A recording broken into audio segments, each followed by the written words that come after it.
Boa noite a todos. Boa noite. Sejam bem-vindos. Que seja mais uma vez uma noite inspiradora para todos nós. E que ao sair daqui estejamos fortalecidos, revigorados para encarar o nosso dia a dia, nosso embate no mundo lá fora.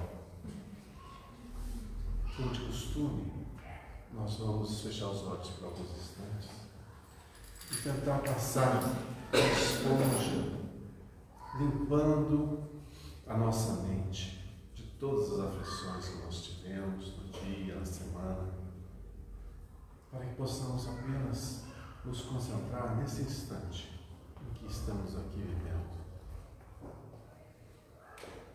Que possamos sentir a presença de nossos queridos companheiros espirituais ao nosso lado, derramando também sobre cada um de nós a sua bênção, a sua paz.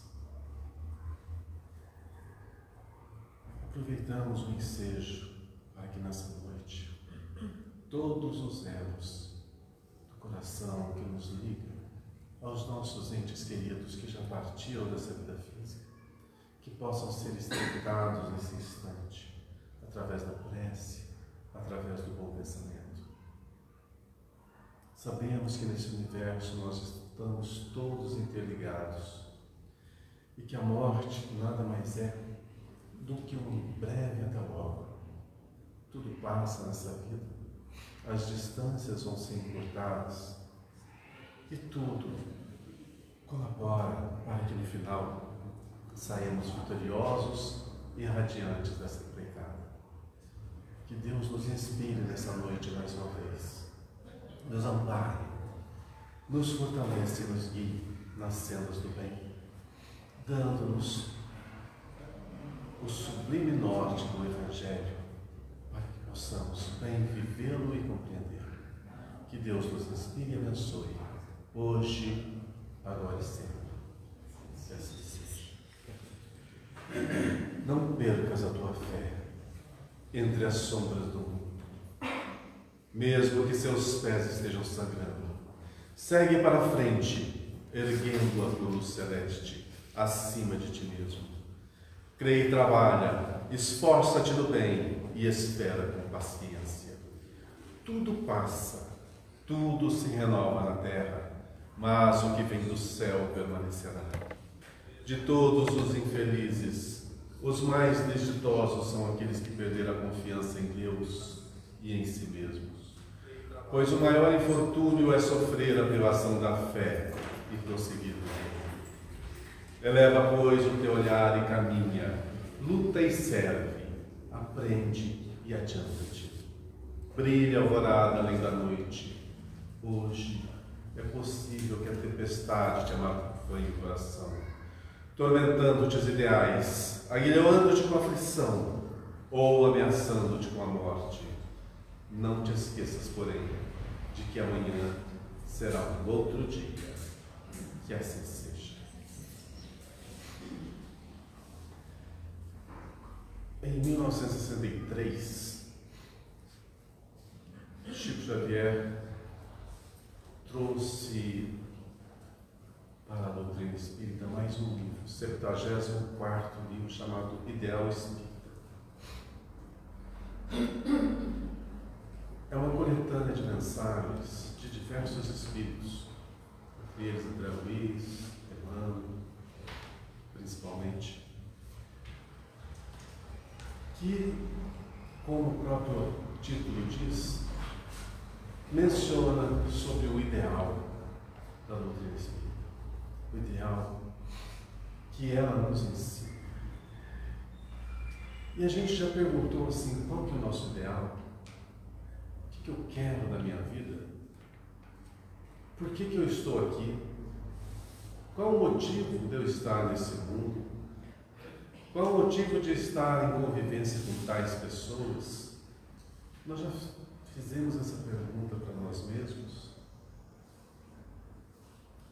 Ou estamos ainda como sonâmbulos, passando por esse mundo, encontrando os mais diversos cenários e embates, obstáculos diversos, vitórias e derrotas, criando afetos e desafetos, à toa.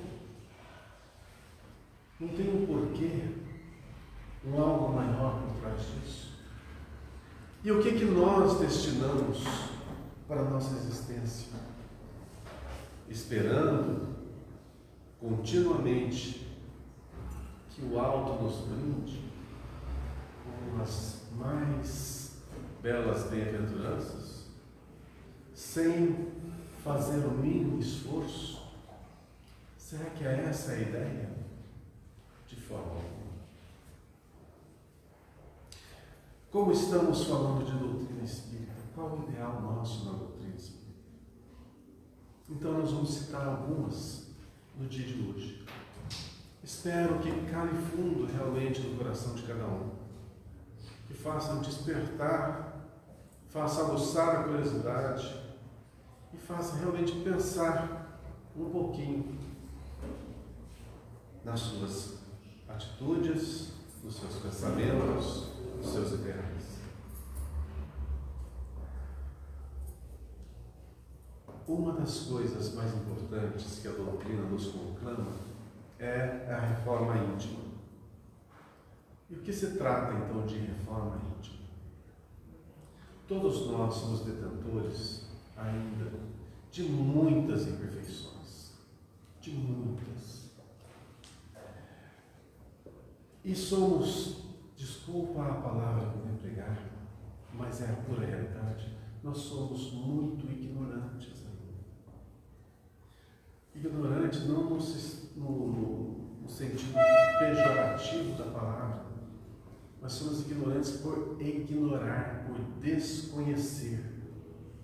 Pelo desconhecimento, nós erramos. E isso nos endivida por demais. Então, para que possamos fazer a reforma íntima, que é refrear os nossos impulsos negativos e fazer sobressair o nosso eu mais angélico, o nosso eu mais atuante no bem, é necessário conhecer-se. Conhecer-se. Saber quem nós somos, como pensamos, ter objetivos na vida, traçá-los, ser disciplinado com relação a isso. O que acontece com muitas pessoas que se tornam muitas vezes joguetes na mão de outras, é justamente por não se nortear, não ter essa disciplina de o que quer, para onde ir, o que fazer, o que tornar-se. E aí se tornam joguetes dos outros. Consequentemente, se todas as nossas ações provocam reações, tudo aquilo que nós fazemos inconscientemente haverá de ter um preço a se pagar. E esse preço, muitas vezes, é altíssimo, é muito caro. Muitos despertam apenas com a dor, outros despertam com a perda. Eu acho que o mais comum realmente na nossa vida é nós darmos valor àquilo que perdemos, mesmo que tenha convivido conosco durante muitos e muitos anos. Um grande exemplo são os nossos pais, que na ordem natural das coisas são aqueles que vão-se primeiro no plano espiritual. E que a gente muitas vezes não dá o devido valor, mas quando perde, perdemos o nosso chão. Por que não mudamos a postura antes desses acontecimentos? Porque somente com a dor da perda que nós vamos despertar para a realidade da vida, que tudo passa. Aquela segurança do lar passa quando os nossos pais se vão. E a gente fica órfão, fica sozinho. E agora com as rédeas da vida nas nossas mãos, para tomar todas as decisões, todas as atitudes, toda a responsabilidade. É a vida nos preparando para algo mais. É assim que funciona. Mas seria muito, muito melhor se acordássemos antes, se aproveitássemos cada instante que estamos vivendo para fazer o melhor possível, junto dos nossos pais, dos nossos filhos, dos nossos avós, dos nossos amigos, dos nossos professores. Isso passa. A gente passa, tudo vai passar. Mas nessa grande caminhada da vida, o que nós levamos?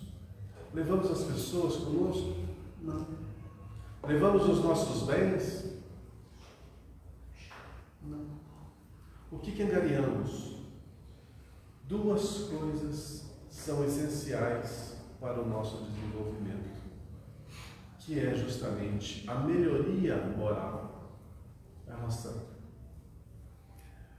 aquisição de virtudes, o aprimoramento nessa aquisição de virtudes, e outra é o nosso intelecto, é a nossa percepção da vida, é o nosso conhecimento genérico. E a partir desse avanço que se dá através da vida física, nós vamos despertando. Com o despertamento, não sei se acontece já com muitos, vem a cobrança. Só que essa cobrança não é externa, é interna. É a nossa consciência despertando, perguntando assim: por que eu estou aqui? Eu sou útil? O que eu posso fazer para melhorar? O que eu posso fazer pelo próximo? Quando essas perguntas vêm à nossa mente, é sinal que deixamos de estar adormecidos na matéria, nos sentidos físicos, e estamos iniciando o despertamento espiritual. Nós já somos sabedores que a matéria pode nos proporcionar algum conforto, alguma sensação de poder, alguma sensação de destaque.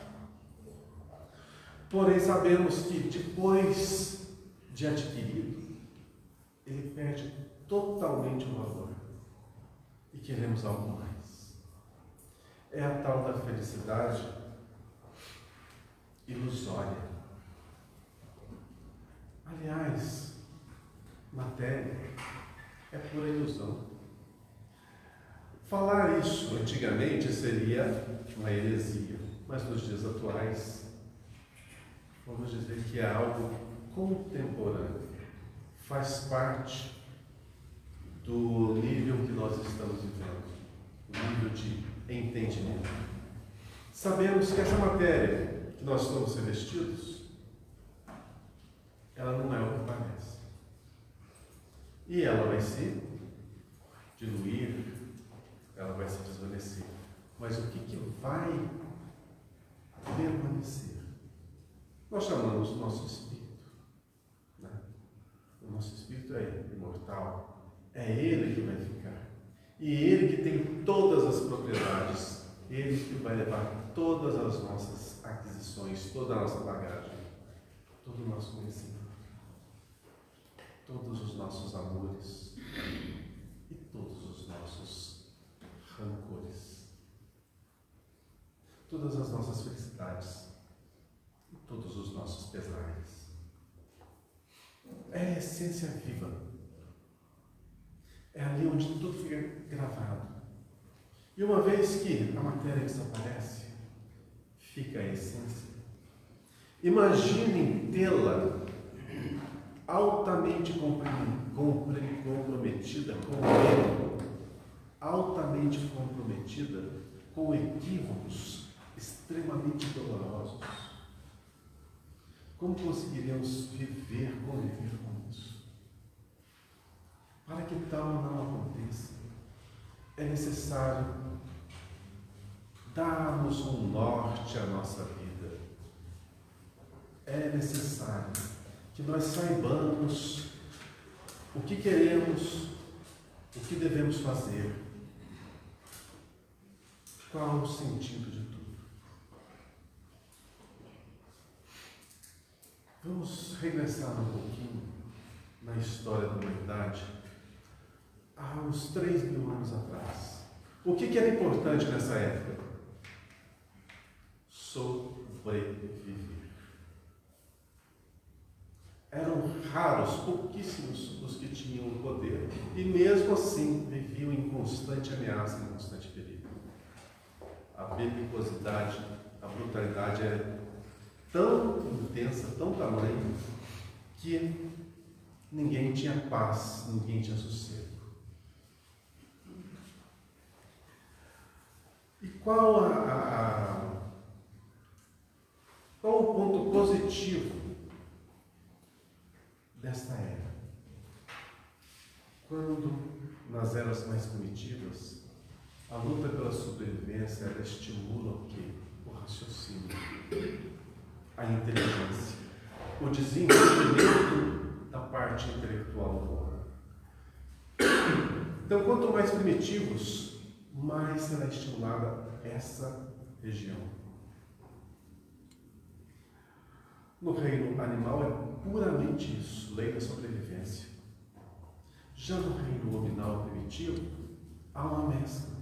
Já começa a se nascer os primeiros sinais de afeto, de harmonia entre os seres, de solidariedade. Passa-se alguns séculos, alguns milênios, e vem até o nosso irmão maior, Cristo Jesus, reformar a história da humanidade, dizendo que agora não impera mais a lei do mais forte, mas sim a lei do amor, a lei da igualdade, a lei que demonstra que todos nós somos irmãos uns dos outros,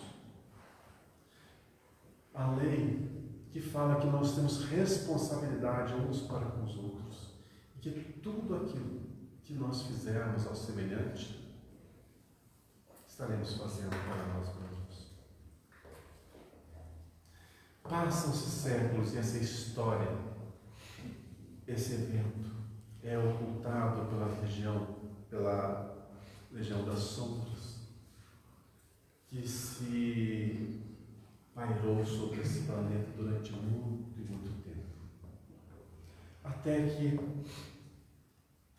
o iluminismo na Europa nasceu para marcar um novo período, não mais um período do mais forte sobre o mais fraco,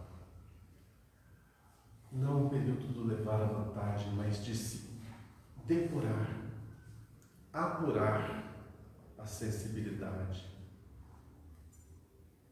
as artes, a música, a poesia, a ciência.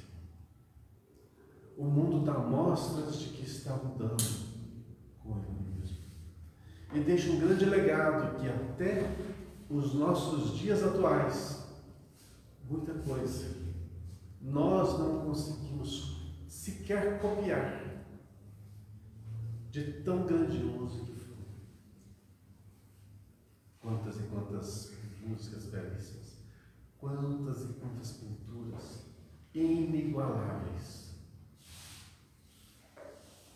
desceram até esse planeta Ruth, espíritos altamente iluminados, justamente para dar esse up, dar essa melhoria, essa preparação para uma nova era. Passam-se mais algumas décadas e surge na França o fenômeno das mesas girantes. E a partir daí, o homem abraça uma missão grandiosa, que é conhecer toda aquela fenomenologia. Aprendeu com ela, conversou, codificou todas as mensagens que foram dadas do alto. E temos aí um código de ética inigualável, que é a doutrina espírita, composta de cinco livros. Quantos de nós já os lemos? Mas quantos de nós entendemos? Será que realmente entendemos? Será que a simples leitura é suficiente?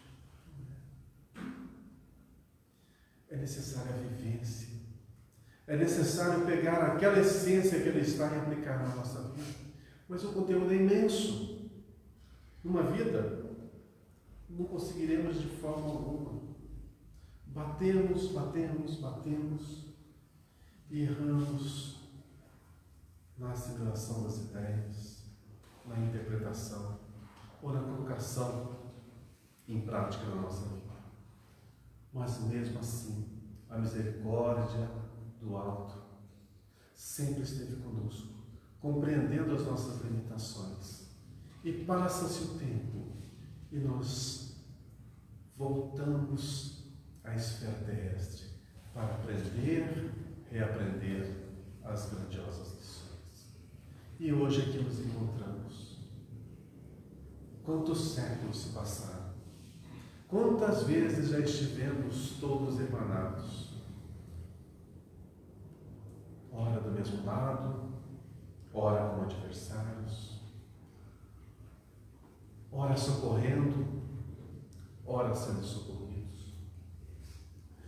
E nessa roda da vida nós estamos todos empenhados em ajudarmos uns aos outros, mas sobretudo esmerilharmos as nossas imperfeições para fazer-nos ir um espírito sábio e brilhante.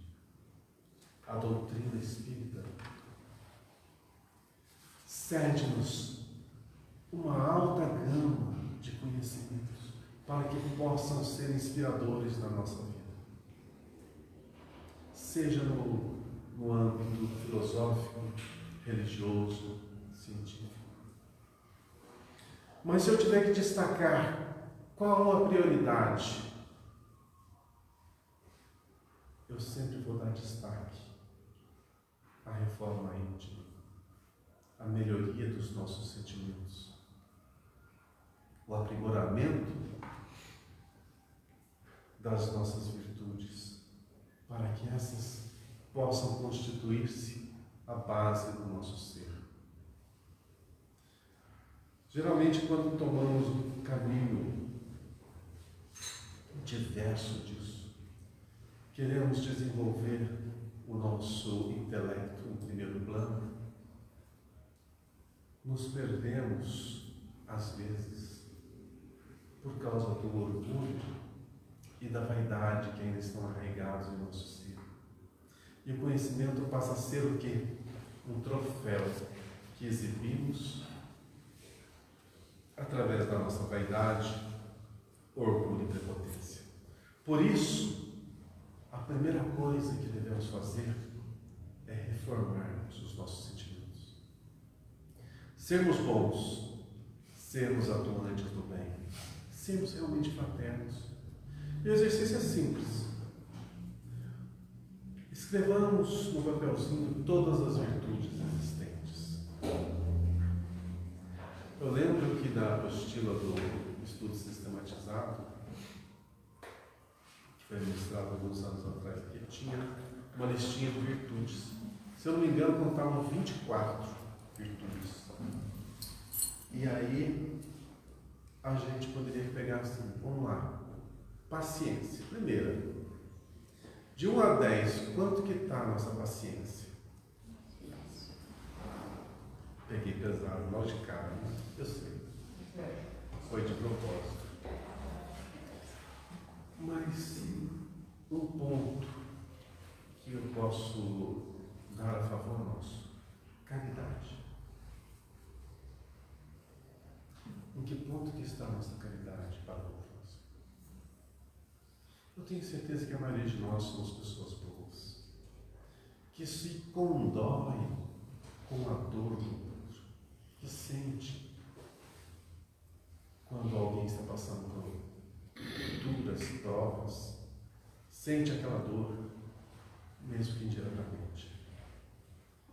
Caridade nada mais é do que uma expressão do amor. Se nós não somos caridosos, com certeza o amor em nosso íntimo está bem adormecido. Nós vamos falar uma outra virtude. Tolerância. Nós somos tolerantes?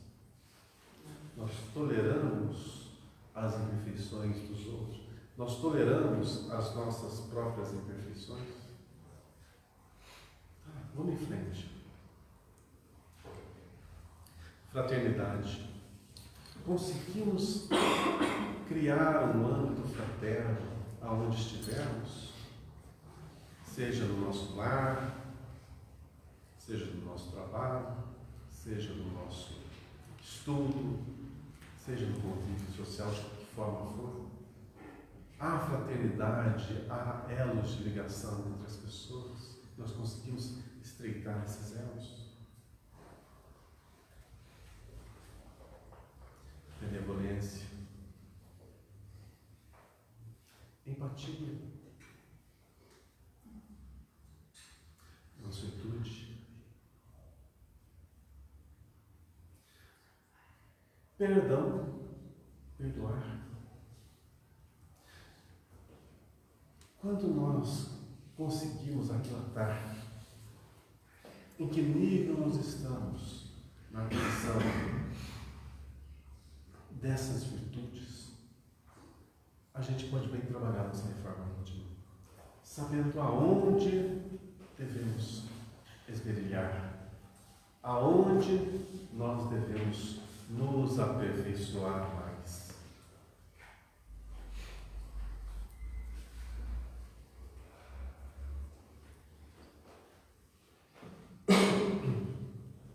Então, que nós tenhamos uma disciplina mental para que possamos bem compreender os nossos ideais, quem nós somos, aonde estamos, qual o sentido da vida. Não viver por aí afora apenas escravos ainda das nossas imperfeições. Isso vai gerar dor, vai gerar sofrimento. Quantas palavras nós proferimos durante o dia e que machucam o próximo? Quantas poderiam ser contidas simplesmente pela nossa disciplina? Não, eu não quero ferir ninguém. Eu não quero que o outro sinta o fel que jaz no meu coração. Ninguém merece receber o veneno que eu mesmo destino.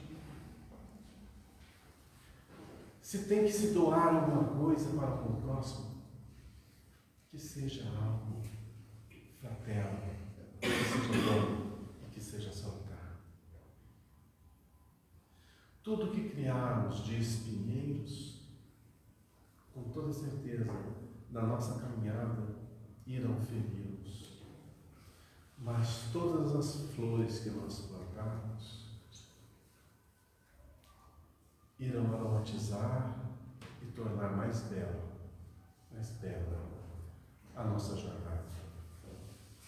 Tenhamos um ideal, norteemos para que não andemos perdidos pela vida, batendo aqui, batendo acolá.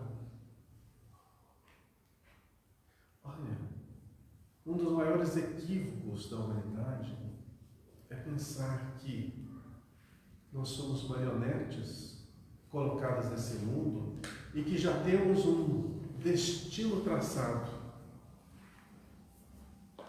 e que ficamos esperando que o alto, que Deus, que os espíritos, que os santos, que qualquer entidade que a nossa fé abrace, tome conta de nós e faça por nós o que nos compete.